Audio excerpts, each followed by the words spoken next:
for sure. Exactly. So I think it's a good time. Yeah. As I said, to go deeper within and to pray and to do everything. We didn't have any time.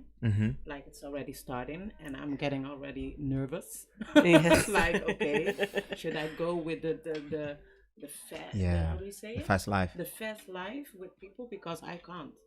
So that's giving me a bit of, tense. So for you, it was more like, oh, wait, now the world has, let's say, now I feel like at home in the world, or the world has adapted to my, spirit energy. But Call it like that. But the world is going to change back to their old way. Of course, The question but is, if you practice the whole COVID, if you did your practice, if you did what you needed to do, it can start and you just go with the flow. Yes. But still in your own energy. yeah. That's the question. Well, Jane, do you think people did what they had to do? Not quite.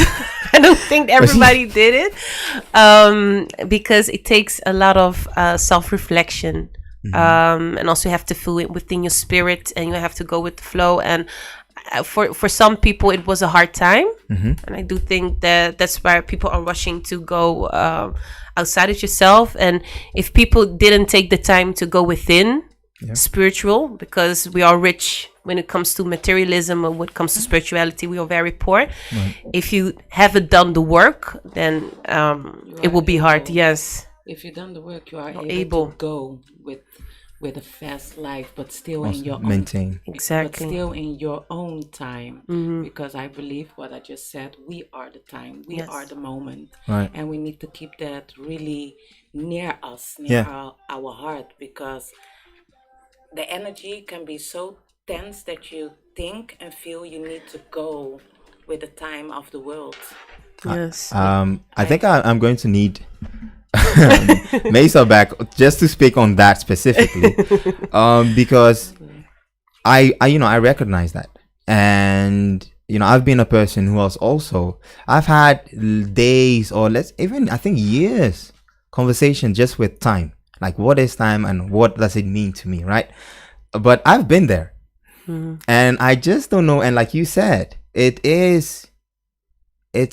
can be confronting, but you have to have that time with yourself first. Yes. And that's, COVID gave us that time, or gave us, at least kind of like restricted us. Hey, sit there for a while and do it. Yes. Did people do it? We don't know, That's right? the question. With that we hope, but we'll find out. And how soon because I know, people are dying to go out. That's for a fact. People are dying to literally to go on holidays again. Yes. I think people got addicted to this fast life. Yes. Yeah. But And they want to go back to the fast life. In some way, from my what I saw in my surroundings, it was more like the option to go back to Cape Verde. because that's something too. When the world's on lockdown and you have to stay in the Netherlands, it can feel like it's. But I didn't. I traveled the whole COVID. I went to Abuja, Malabo. I never. You were still living the fast life. No. Yes. It wasn't the fast life. It's just being me. I don't let the government take my dreams and my passion away. And as long I take good care of me and people around me, Yes. oh God, I just travel. That's beautiful. Well, One day I will be there as well. Well, so That's goals. Regarding to this COVID, like you said, you've actually been traveling. Was that for work purposes or? Work purpose. So COVID didn't really have an impact on your work life. Because I didn't let to. Okay. I didn't accept that. But that means that, because I know if you wanted to travel, you had to do this testing, that testing, like just the testing.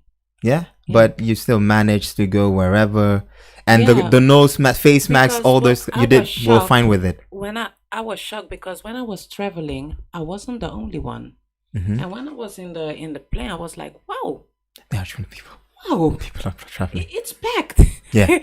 Yeah. People are traveling. So it's about the mindset. Yeah. Exactly. And what they are doing is making people afraid to keep them for them so they can do their own agenda. Whatever but that still, is. I have my agenda. Yep. I need to travel because I need to do my work. So as long I take care of myself and take care of people around me, that was for me the number one. And when I came back, I just did what I need to do and do a test again and stay at home. Right. And but you were fine with quarantine and yes. Okay. But I'm fine with stillness. Stillness. So, you don't mind that. You will welcome stillness around you. Because that's when I hear the voice behind the voice. Sweet. How about you, Jane? How did COVID impact, let's say, your work life, or were you also moving freely? Yeah. Ooh, to be honest, the restrictions, there were a few, but I did not follow every restriction. She was having parties every weekend.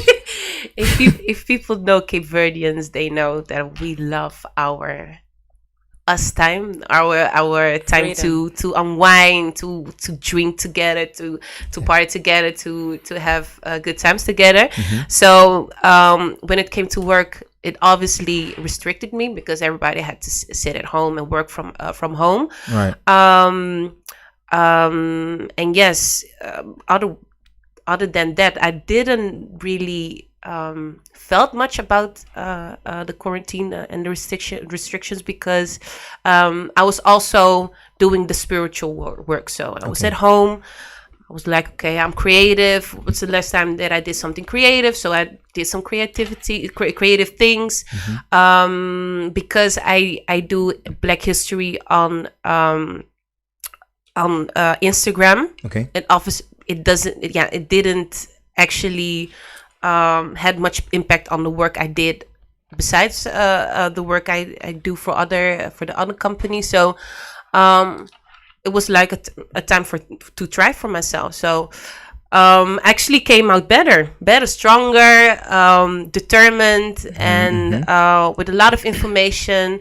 So for me, it was like more a mindset. I don't really. The thing about the COVID is like I do have other thoughts about it. I'm not denying it. Okay. Far from that, but I do think that it won't be the last. Okay. It's just the beginning because when it comes to when it comes to capitalism, what those companies are doing, they're still going into the places where humans first wasn't working. So there are like how do you say this? I have to switch from Dutch to English. But they're invading the spaces of nature. And what happens, you will come in contact with bacteria, with viruses that you didn't came in contact first. So there will be some, how do you say that? Some more epidemics. Epidemics? Pandemics, exactly, because we are invading spaces of animals and nature, and there will be virus and bacteria coming our side. So when I look at the restrictions that the global governments are doing, I'm actually kind of thinking like we are always talking about where you wear your face masks, etc. What are the companies doing? What are you doing to make sure that you're leaving nature alone, and that these kinds of pandemics will be prevented? But we still haven't had that conversation. So for me, it's like this is the first, but it won't be the last. So that's interesting. Yes, that's interesting. That's really. Let's say interest. I mean, over here on the platform, Hi Radio African Focus, we've had lots of experts dealing with COVID, right? Or from the gemeente Amsterdam to this professor who's a researcher, especially like on viruses and epidemics. Yes. Able to talk with them. I've talked to psychologists. We've spoken to general practitioners, the science doctor Shaboka. We've spoken to some of them just to see what the this impact of this COVID has like really been for society. Because I mean, individuals, I'm all right. I'm okay, to be honest, right? But I can't say that my neighbor was okay, right? No. So, and also for me to, let's say that, yeah, COVID is all right, just because I survived doesn't mean that the same reality is for the other people, right? So I've been very cautious of that, as well as it's also motivated me taking upon the restrictions, even though I felt like, okay, why should we wear face masks? But then, our guests will tell us, yeah, but it's important for the other person. I'm like, all right, cool. I care about, it's the least I can do. So I would do it for them. With that being said, we are here for Africamaat, and there's an event coming up, right? Yes. But what is Africamaat? Who can tell me more about that organization? Africamaat is an institute in Paris, and they are coming to Holland to share their knowledge. They will have an authority of African civilizations. Right. They will talk about comedic influence in the rest of the world, African resistance around the world, where it all started. So they are, I would call them experts, but they are really precisely with words. Okay. But I think people will really love it, and with Jane, it's a great combination. So what I do, Maison de Maïsa, brings people together, because my passion is organizing fashion and art events around the world. Right. And styling, coaching, which I did in Nigeria, in Equatorial Guinea. But then I was seeing a lot of things about Pan-African history coming around, and I'm from Cape Verde, and I only know I'm from Cape Verde. Oh. But the story behind everything, I don't know, because my mom never share it with me. That's right. Yeah. So I'm on an age now that I'm thinking, but I need to know, who am I? Really, who am I? Okay. Yes. Where am I from? Where are my ancestors from? Right. And I want to know that. I want to have that knowledge. And I thought, okay, Maïsa, you like to bring people together. And so beside the creative part, which is also really important, share knowledge with the world, because that's what we need. We need food for the brains. We need food for the soul, so we can know who we are. Right. And that's why I brought Africa Institute, Maat and Jane together. So we are organizing the 2 days masterclass event, the 24th and the 25th. Right. And so that means that for you, it's you also, like, personally invested in this. It's also for yourself, of course, more as much as for the audience, but it's pretty much for you discovering or uncovering African history in a bit, right?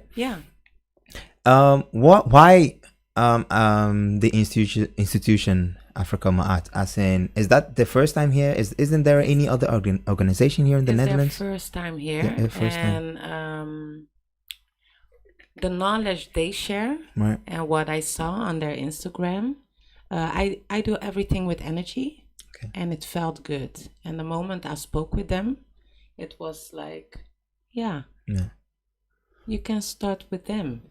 It will be something powerful, because they know they are busy for years. With study the history, and it's a really great group together. So that's why I thought Africa Institute Maat it is, because if the energy is good, everything will be good. It will just flow. And if the energy it's not that okay, I will pass it because I really listen to the voice and my intuition and what God and my ancestors have to say. And since I had contact with them, it just fit. Okay. So and Jane, but this will be your first time meeting the African Institute of Ma'at. Have you before that, like, what do you do yourself? Who are you? I'm Jane Orte. I'm 29 years old. 29 years old for Cape Verdean descent. I've already done a lecture for the University of Amsterdam. I've done a class for like the middle school, elementary. So Middelbare school. basisschool, elementary. Oh, elementary. Like the 8th class. And I've done some lectures at home for people for the people that are interested and invested into African history, but they don't know where to start.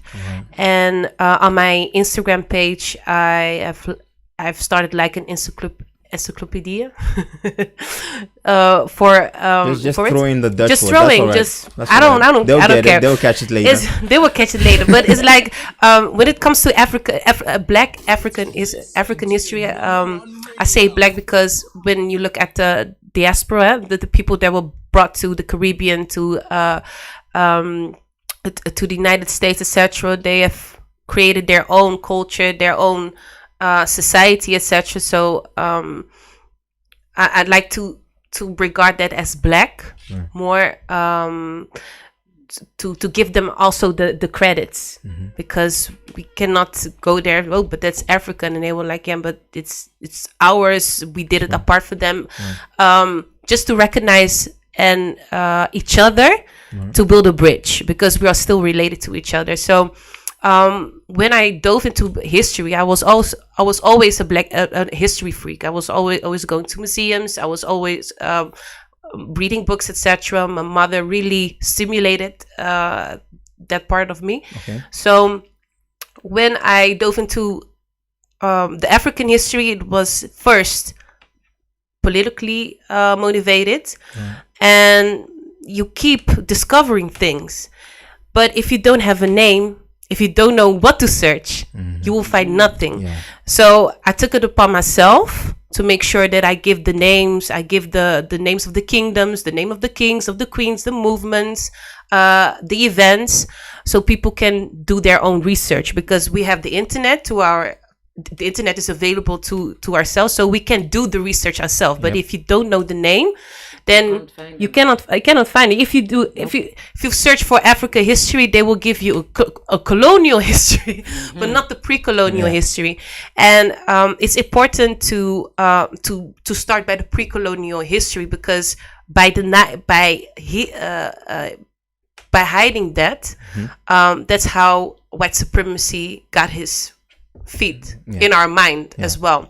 So by sharing that information, I want to give more power to people, but also so they know where they're coming from. The knowledge is power, also knowledge of self. Right. Yes.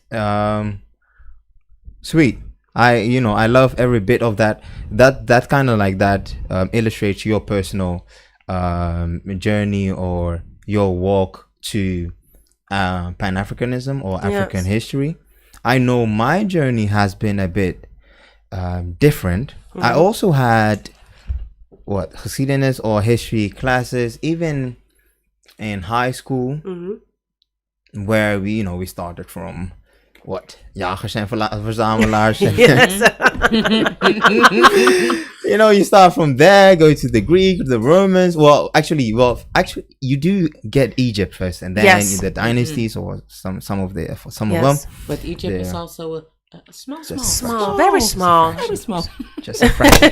But you don't know that, right? Then, and then you skip back to the European. Well, start with the Greeks, the Romans, and then you have suddenly, we actually skip the Dark Ages, but before that you have the Middle Ages. Yes. Right? And then you come to the Renaissance period, the French Revolution, if I have it chronologically correct, French Revolution, then you have the 18th or the 17th century, the Enlightenment. You're right, and then you get the HiRadioNl or whatnot. Then before you know, we're in the present. Slavery, for instance, is you find that like right. It's either before the HiRadioNl or tijdens de HiRadioNl. Yes, especially in the Netherlands, right? But then it's also spoken from a point of view perspective that the Dutch were the VOC and the VEC, they were the most powerful, this and that, shipments to Indonesia for spices and traded. You know, you get the transatlantic slave trade, just a bit, glance over it, and then that's it. Yes. But unless you decide to study history or follow up on your studies on history, that's all you're going to know. But then if you view that over the course of the years, what I've been studying, you realize that, okay, mostly white history, that's what, right? Are they wrong? This is an important question. Are they wrong to give us their white history? Whose responsibility is it to give blacks their African history? It's our responsibility. But when it came to when you look back at colonialism, they really try to erase our history. It's like in Nigeria, when a palace burned down, usually the palace will be rebuilt, but they will not allow it. They will build their own institutions. When it comes to like Cape Verde, we have like words and cultural things. There are like you can feel the Africanness. But there are a lot of things they're erased. We don't know about it, or we don't talk about it. So of course the winner will tell its story. So the Europeans will tell their version of story, but their story is made to enforce their own superiority.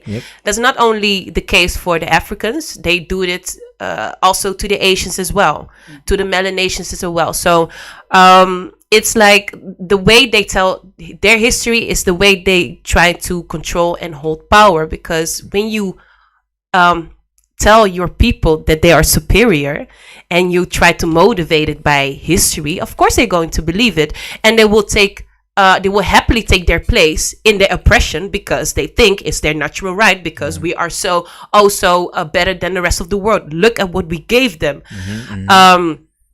But they don't know that a lot of things were stolen, and that a lot of things that we have here, if you look outside, a lot of things weren't. Without Africa, we wouldn't have metros, we wouldn't have trains, we have nothing.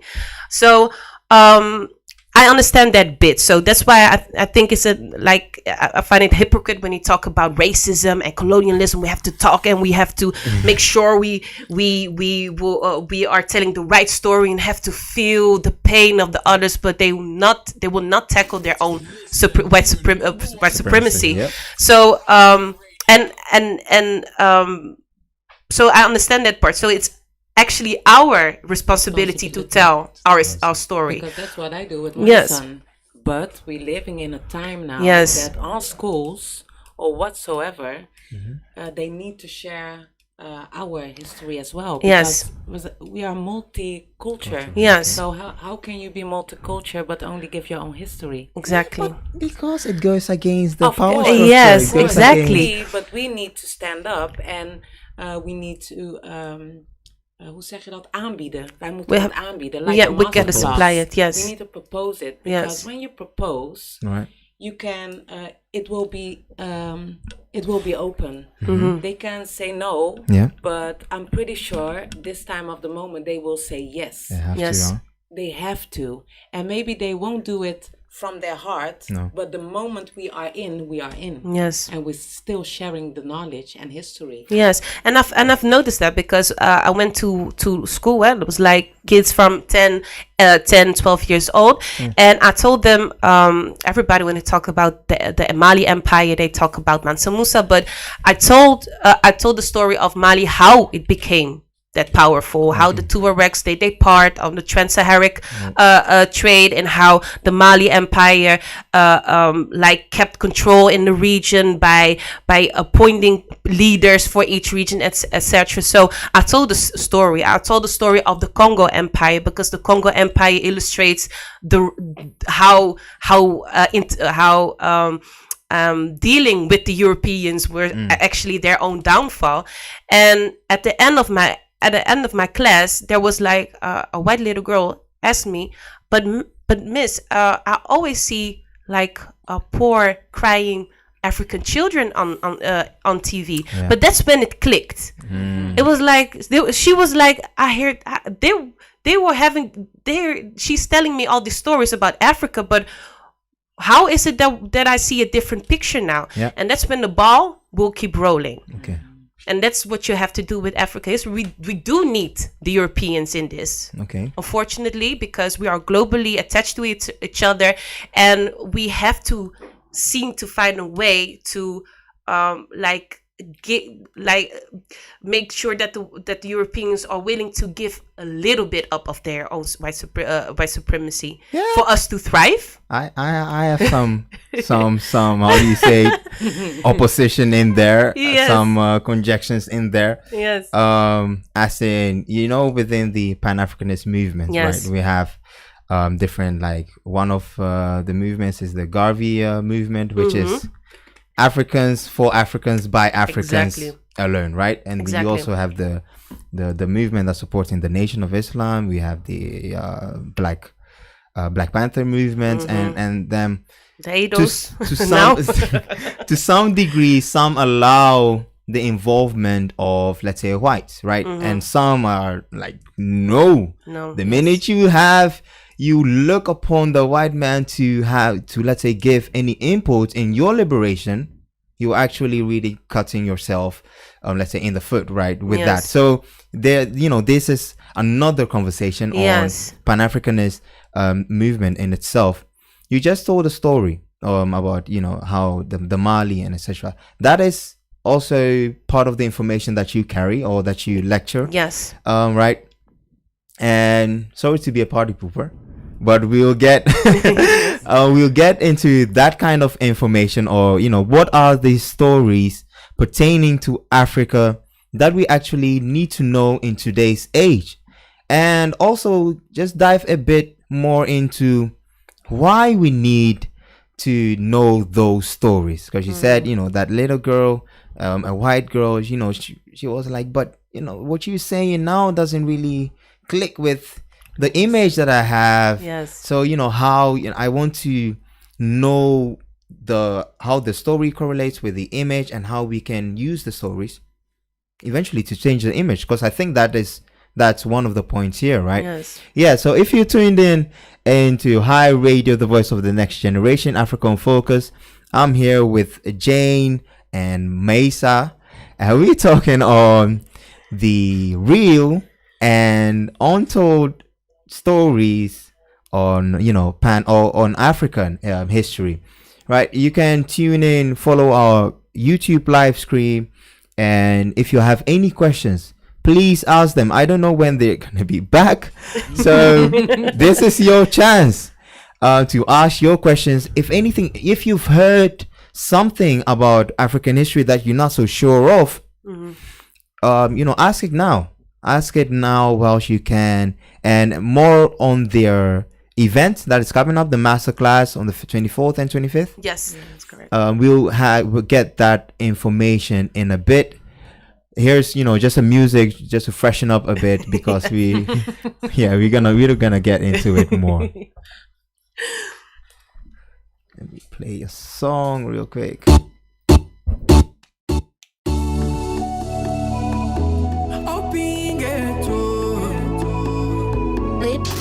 Listen to your number one radio. Hi Radio. Call your mommy, make I call my mommy. Where they everybody they should hear what I have to say. My baby, pretty baby, oh my sexy lady, I can't wait for our wedding. And on that day, everybody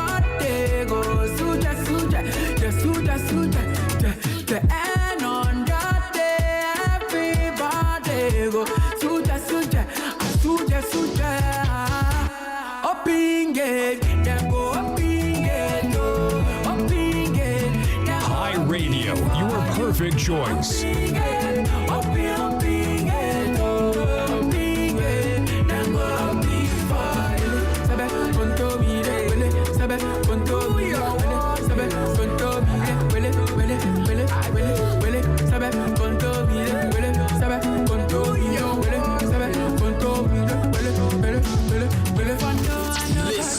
For your love, we are together for better, for worse. I go to church, I join the choir for your love. I go carry cargo just to make you fine. Oh, if I don't get today, I'll come tomorrow. Even if I forgot, oh yeah. If I don't get today, I go make come tomorrow. Even if I forgot, oh yeah, baby. Very soon, open gate, then go open gate, oh, open gate, then go open for you.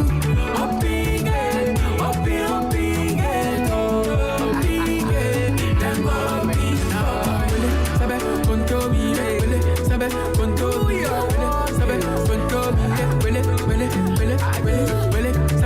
conto mire, sabe conto mire, sabe conto mire. Open gate, then go open gate, oh, open gate, then go open for you. Open gate, open gate, oh, open gate, then go open for you. Hi Radio, your perfect choice. Listen to your number one radio. Hi Radio.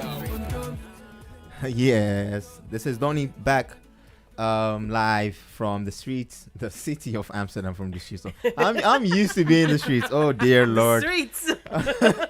At least COVID managed to get me out of the streets for a minute. But yeah, I mean, coming back actually live. If you're listening from our radio, or let's say from our website, join our YouTube stream.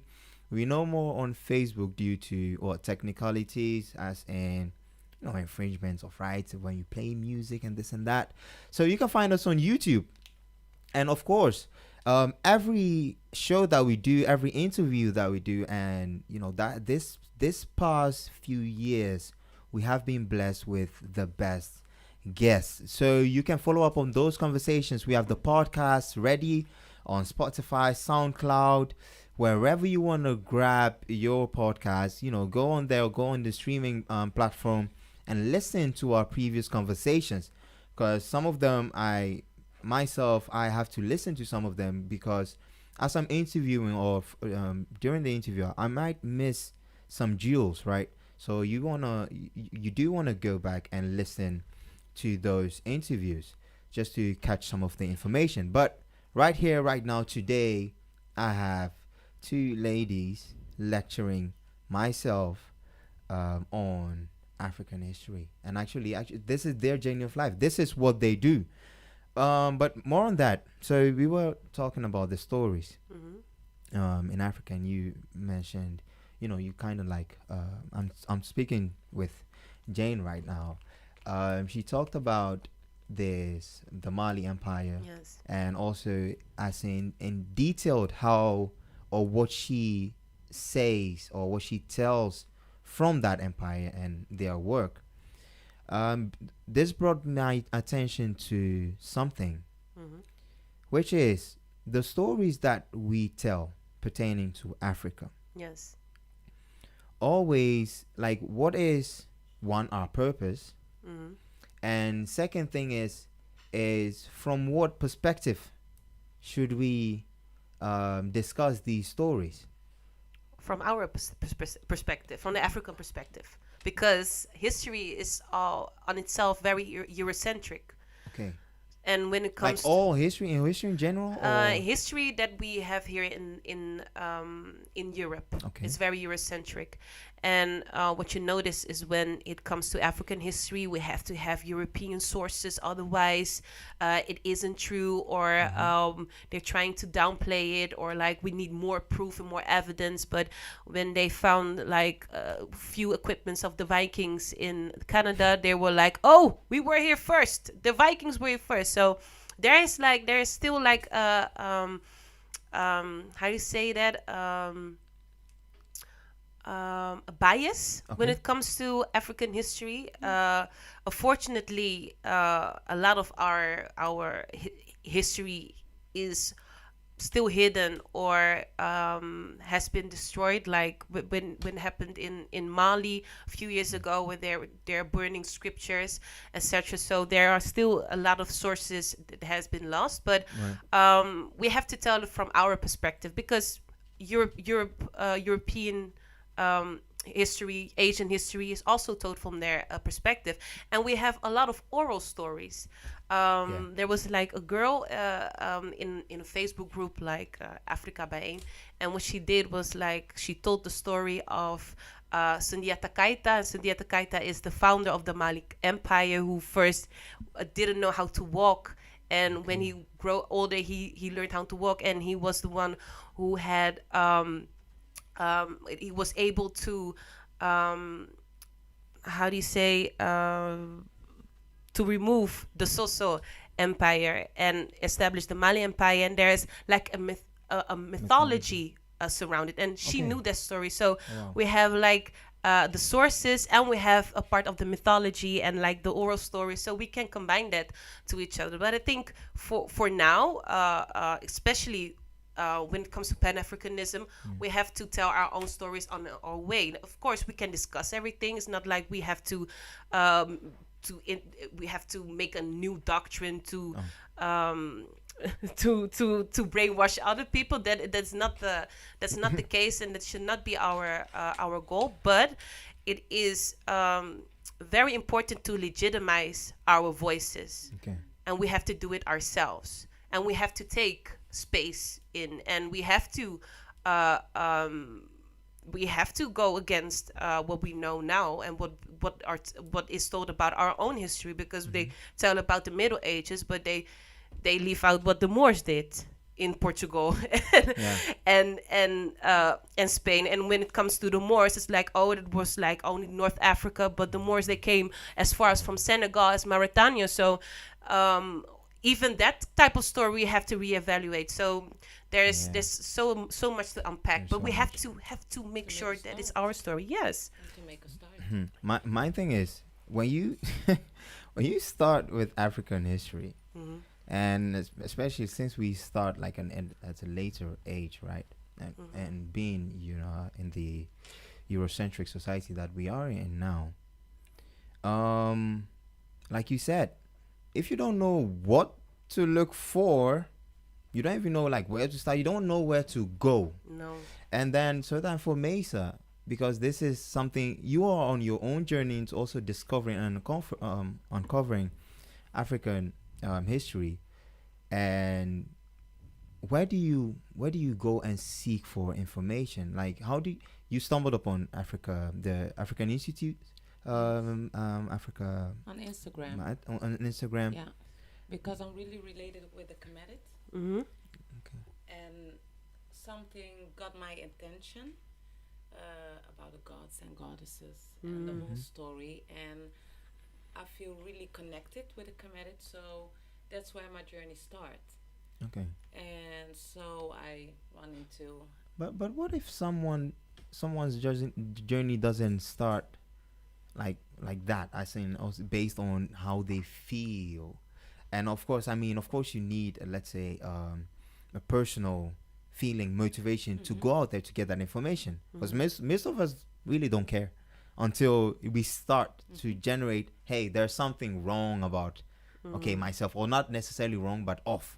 I need to find out what that is, like with that little girl, and she might start uncovering some issue, some history herself. But then what if some people don't regulate, or they don't have that connection with their energy, so they don't really know how to or start, where to look, or to start uncovering information? Internet, Instagram, they are full with information, and you can just what I do, I go on a profile and I look to the what they post, what the post is about, And when I see something what got my attention, I want to know. Okay. So I will search for that topic. Oh, is that right? Oh, is it from there? Or so I like to do my own research based what I saw, or hear, because that's my thing of research. So yeah, I think we are blessed with internet. We can find a lot of things, and since the Black Lives Matter, was not a hype, because it's always been there, but not everyone was able to use their voice. And since I'm seeing that they are using their voice, we are using the voice. That's where my research starts, because I always felt related, but I also felt far away. Okay.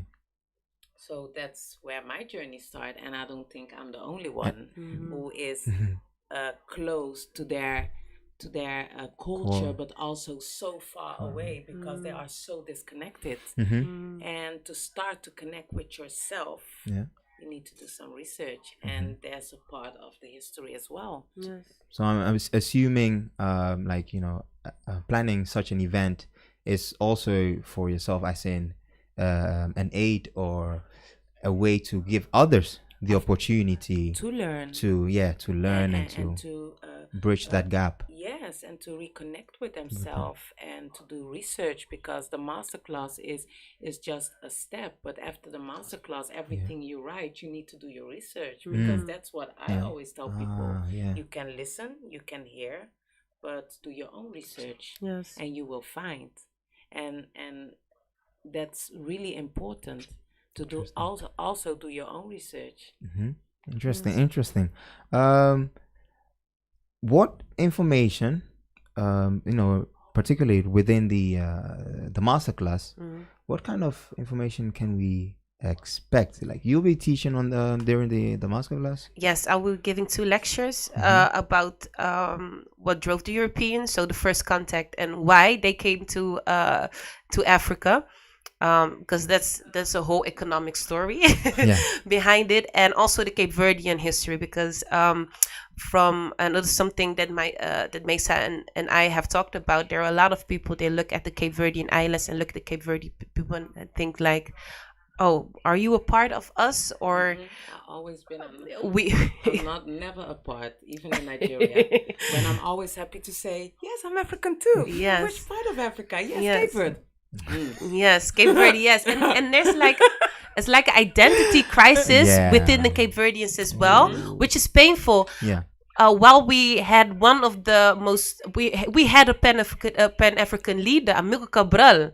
Amilcar Cabral, he led the war in Guinea-Bissau, but also in Cape Verde. So people need to hear our story as well, because it's a story about brainwashing as well, and how divide and conquer were able to set foot in our society, and how they used the Cape Verdeans as well to oppress others.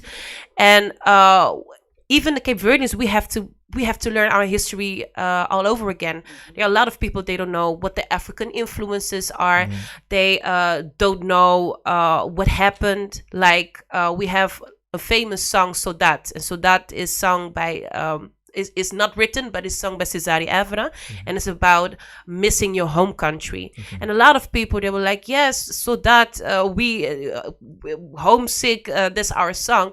But a lot of people of my generation don't know it's about how the famine in Cape Verde forced people to go to São Tomé, and the Portuguese held the Cape Verdeans there on a plantation, and there was slavery all over again, and it was in 1960s. We had slavery until the 1960s. And when I told that story, a lot of Cape Verdeans were like, whoa, wait a minute, what happened there? And when they asked their parents and grandparents, like, what happened in São Tomé, they were like, yeah, there was slavery there, and a lot of people were forced to go there because there wasn't a future in our country, and because we had famine. And that's how we realized how much trauma colonialism has brought our parents, even the grandparents and parents on the continent. What colonialism did is traumatize our parents and grandparents and our ancestors. that's why a lot of people don't want to talk about what happened or history, etc. And we have to unveil, we have to unpack, we have to go and open those wounds so we can finally heal them, because it's not healing in the proper way. Even with Pan-Africanism, we had Amilcar Cabral, we had Kwame Nkrumah, we had Patrice Lumumba, but it's like after they died, Africa went to sleep. Yeah, it's like we forgot what we had to do. Yeah. They forgot what the purpose was of our independence war. And it's important because it's healing and overcoming. Yes. And that's where Africa Institute Ma'at will talk about, because but because of all these things, African people have a lot of, how do you say it, mental security. Insecurity, what heel erg speelt, but we don't like to talk about it. Yeah. It's wat wij zeggen, suffer ik a lot. How do you say of suffer in silence. Suffering in silence. Yeah. And killing me softly. Yes. Killing me softly.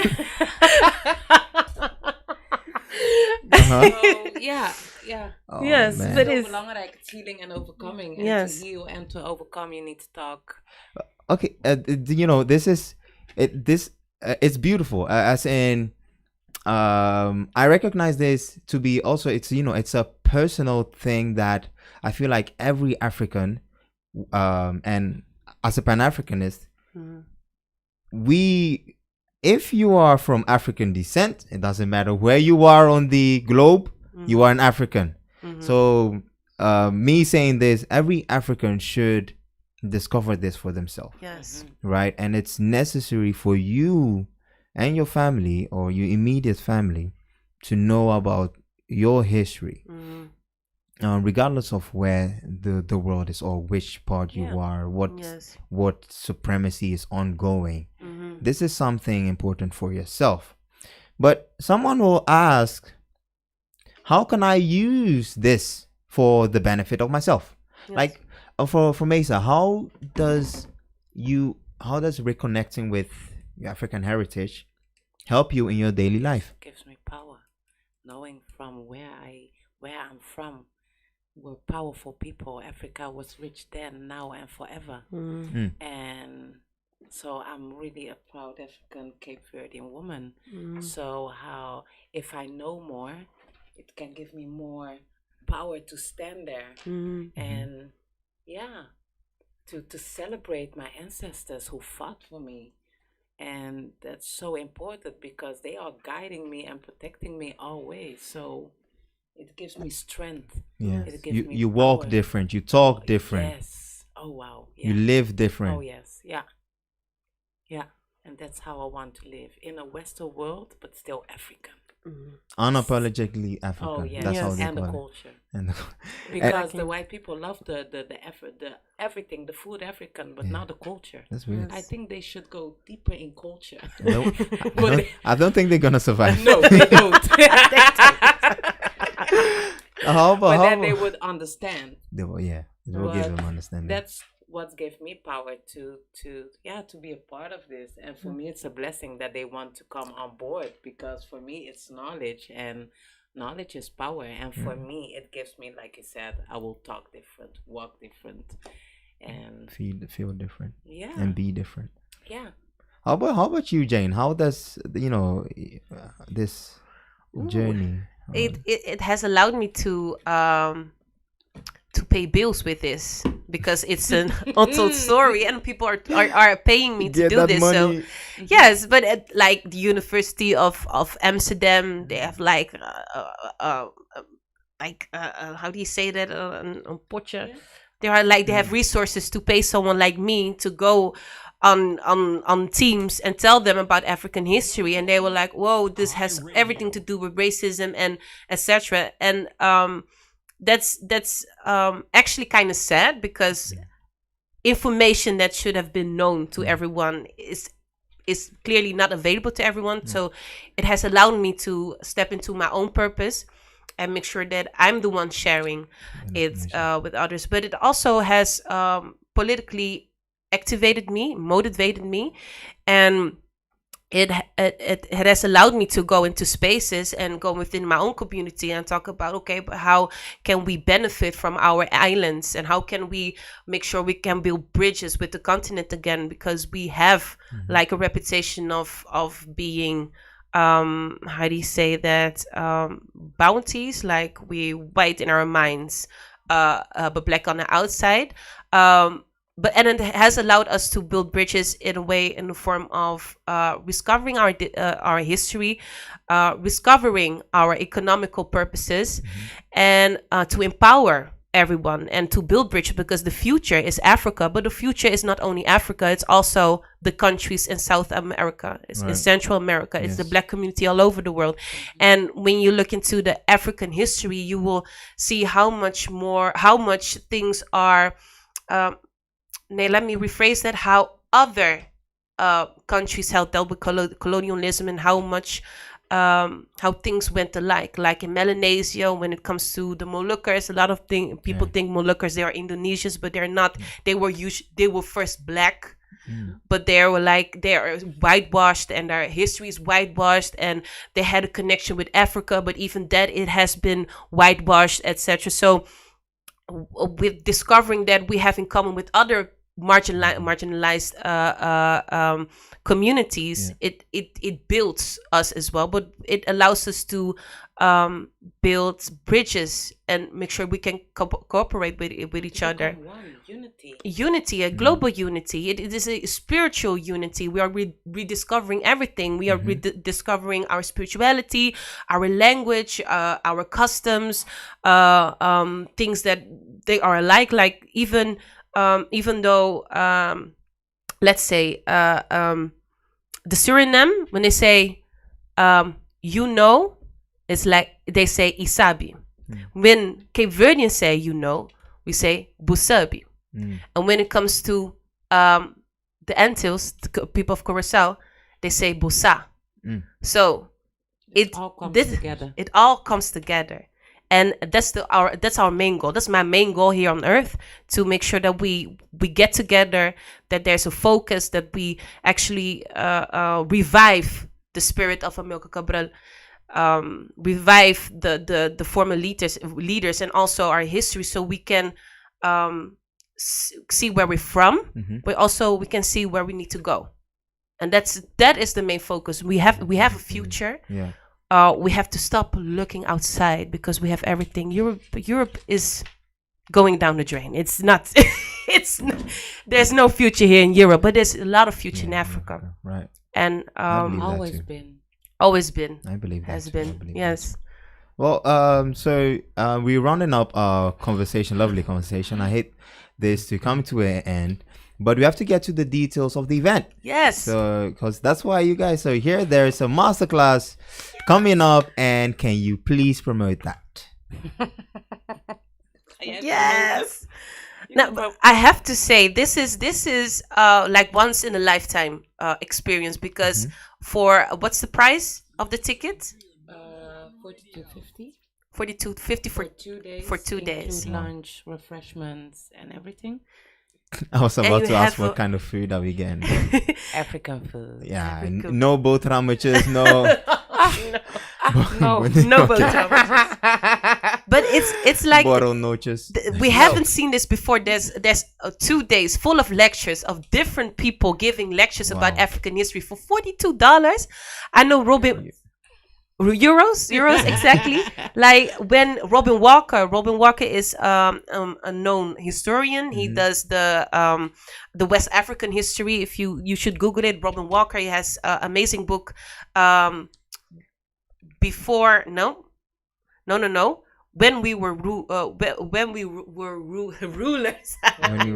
When we ruled, yes, when we ruled, and it's about the West African history. And I went to a lecture, and the lecture was 50 euros, and it was one day, 2 hours, one subject. And now it's from 11 till 4:30. Yes. And yeah, with everything that you can, tea, coffee, water, whole day, like And it's going to be lecture format. So you have lecturers who are going to I think, present their stories or uncoveries. Yes. Are there going to be any activities, like engaging activities, maybe a discussion? We have a lunch, and while we're lunching, people can sit together. There will be a QA. If people have questions, they can always ask. I am sold. I think I'm gonna come. We have more details coming. And it's in the center of Rotterdam. Yeah, it's been a while since I've been to Rotterdam. So it's in the Rotterdam city center. Yeah, van all the Barneveldplaats. Barneveldplaats. 422. 422. But they can find everything on Instagram. Yes. You can find everything on Instagram. Always on the Maisa, and otherwise at Jane Orte. Yes. Black History Guide. The Black History Guide by Jane. It's a play on Jeanne d'Arc, because Jeanne d'Arc was the first historic figure that I fell in love with. The woman that went I was to about war to in ask you France. who's your role model, but we'll get to Yeah, we're also about to ask you that. but it's on Jeanne d'Arc, and then you will see more information. That's my history page. Yes, The link is there. Yes. At Billetto, you can find the link for the tickets, or at Instagram is on the Maisa.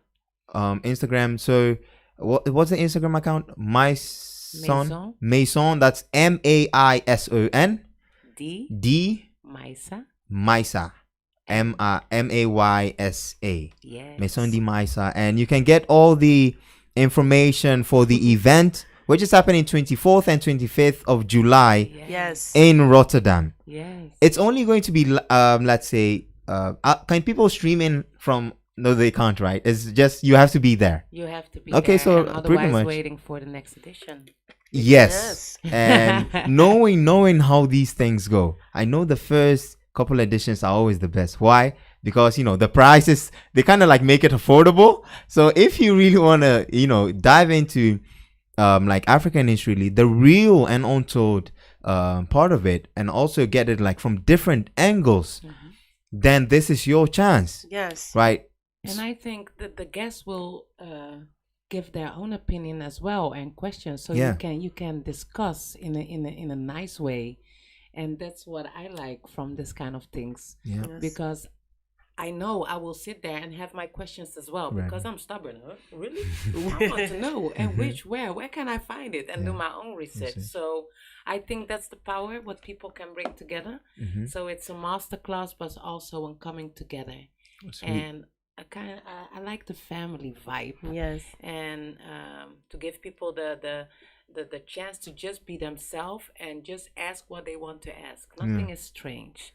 Nice, Ask nice, and amazing. let's come together. Amazing. That is like in 3 weekends. Yeah, basically I haven't heard of any Pan-African lectures in a minute. So this is so good that you've been able to organize this. I really hope it actually goes well and successful, as in people show up, energy is right, and also more importantly that we leave with lots of, let's say, new discoveries, helping us to reconnect with our core or our heritage, right? But before we leave, have one last question. Let's say I'll start with Jane. Who is your African role model, or my African go-to? role model. Wow. If I have to say present, there's a Nigerian guy. He went to Ghana. His name is Donny Bologun, and he went from the Netherlands. He went to Nigeria, and he established his own company by making sustainable houses. So when it comes to Pan-Africanism, I look at him and I think this is the future. This is the next step for me to go back. Yeah, Donny. Yeah, yes, to go back to the motherland, but also play my part in the in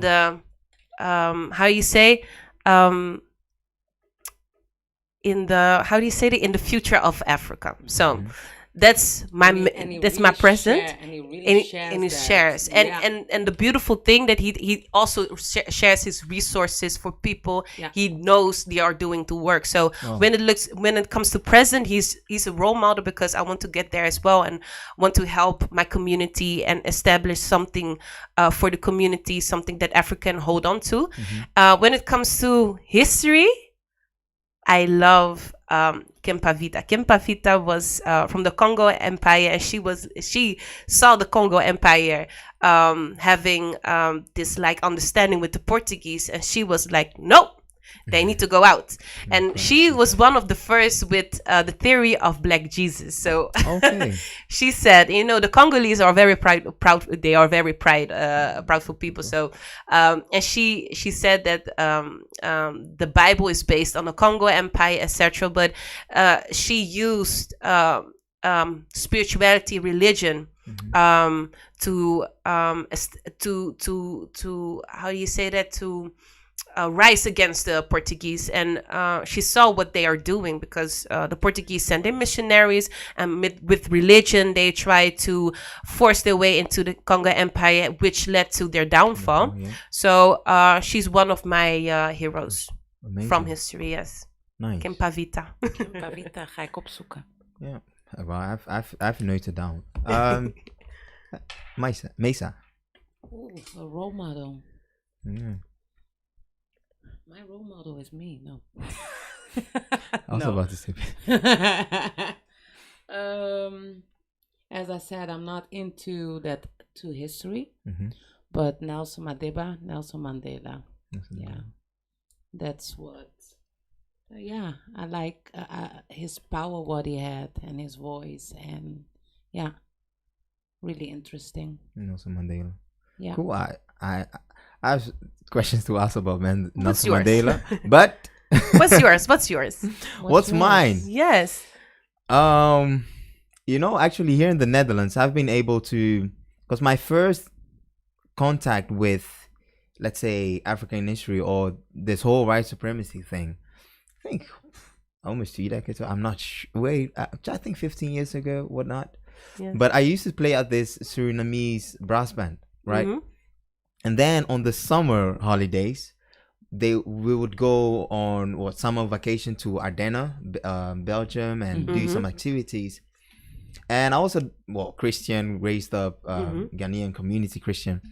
But then we realized that one of the elders, one of the leaders, he was like, "Oh, you Ghanaian, you Christian?" I was like, "Yeah, born, raised Christian, this and that."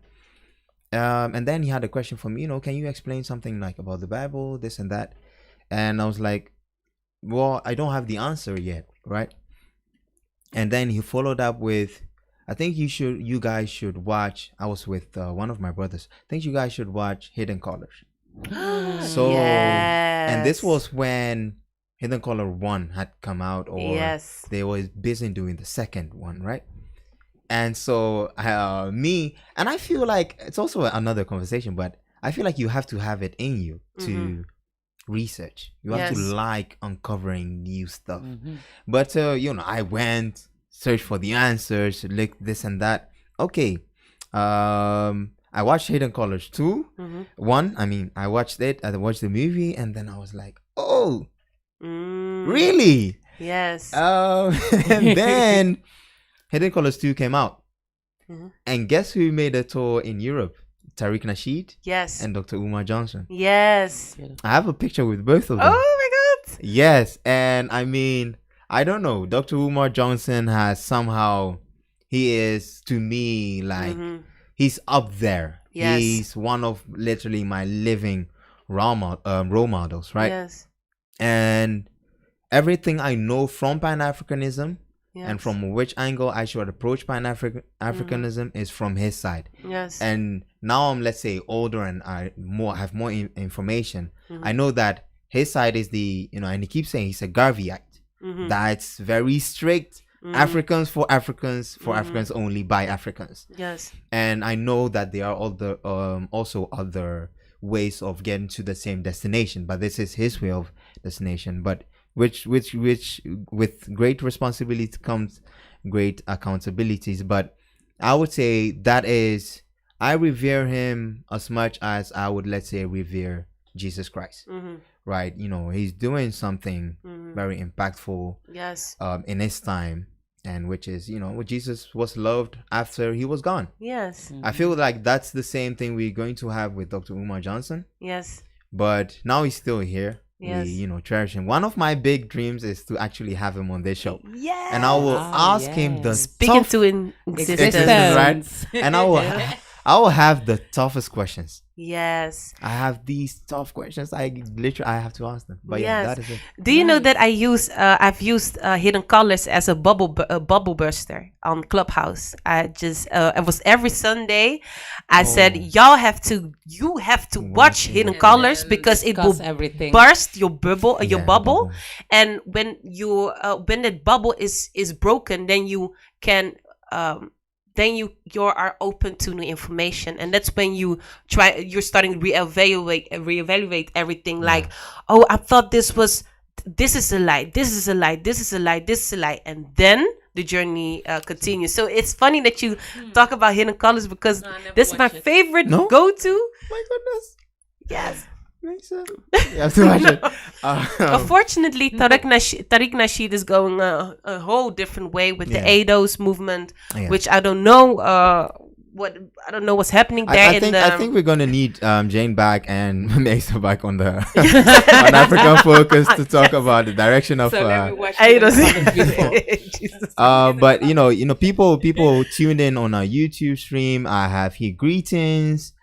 There are plenty of African role models. Let's say, African. I think that's Miss.ABA. She's joined in on our YouTube live stream. Nice. She was like, she knows Otmar Watson, which is from Untold organization. That's where I also played the brass band. Which is, ever heard of Untold organization? The Untold. Untold, yes. Yeah, they are from Amsterdam. Yes. They have been doing it for a while. Yes. They do like African theatrical stuff. Yes. We'll hook you up. We'll hook you up. Yes. But hey, that's it for today. I think I love the conversation. Thank you guys so much. Thank you for coming. For having us. Thank you so much. And I wish you guys, a lovely evening. I hope it doesn't rain. No, it can. It can. Okay. It's gonna. It's the Netherlands, unfortunately. But I hope we get home safe and. Thank you. Well. You as well. Thank you very much. Well, that's it with African Focus today. You guys be safe. Make sure to tune in. Thank you, Kwame Ananse, for joining in our live stream. Thank you, Miss.ABA, from wherever you are. Hope we get to see your face soon. With that being said, see you guys next week. Same time, same place. This is Africa on Focus. Donny signing out. Zagadat. Same time, body 10-10. It's your boy. It's E. Kelly. My baby, they confuse me, with that bomb. But she get the guy where they send her money from London. She they see me like a Johnny just come. My monkey they walk it, baboon he just the chop. Me I go chop all the washing, as long as you give me my passion. Baby make you know they rush me, I beg you make you treat me with God.